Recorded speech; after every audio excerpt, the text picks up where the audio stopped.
અમરેલીના બાબરા તાલુકાના એક ગામના ખેડૂતો આકરા પાણીએ છે।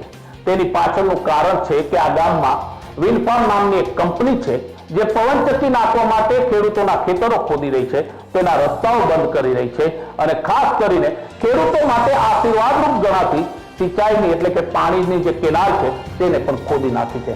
આવો આરોપ લગાવ્યો છે આ ગામના ખેડૂતોએ।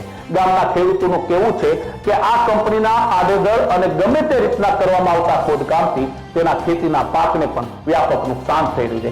એટલું જ નહીં, તેના ખેતરોની આસપાસ જે કેનાલ છે તેને પણ ખોદી કાઢવામાં આવી છે અને અમુક ખેતરોમાં રસ્તાઓ પર આ કંપનીએ મનમાની એટલે કે દાદાગીરી કરીને બંધ કરી દીધા છે।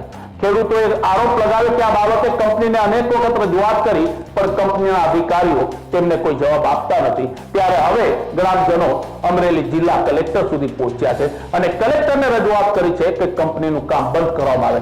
ગ્રામજનોએ ચીમકી ઉચ્ચારી છે કે જો અહીંથી પણ આ પ્રશ્નનો ઉકેલ નહીં આવે તો આવનારા સમયમાં સમસ્ત ગ્રામજનો આ કંપની સામે મોટું આંદોલન કરશે। આ જે વિન્ડ ફાર્મ કંપનીનું પવનચક્કીનું જે કામ હાલે છે એનાથી અમને પર્યાવરણને નુકસાન છે, ખેડૂતને નુકસાન છે।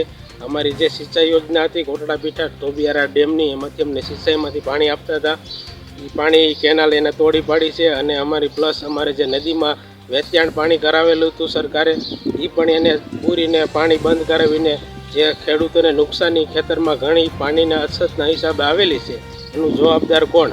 આ જે પરિસ્થિતિમાં ખેડૂતોને નુકસાન આવે છે એનું જવાબદાર કોણ રહેશે? વિન્ડ ફાર્મ કંપનીના જે પવનચક્કીના હિસાબે આ ખેડૂતોને પાણી પિયતમાં અત્યારના સમયમાં ઘઉં, ચણા, જીરું પાક જેવા નિષ્ફળ પાણી ન મળે તો નિષ્ફળ જાય એવી ભીતિ છે। તો આનું આંદોલન અમે ઉગ્ર બનશું। આનો જવાબદાર કોણ રહેશે?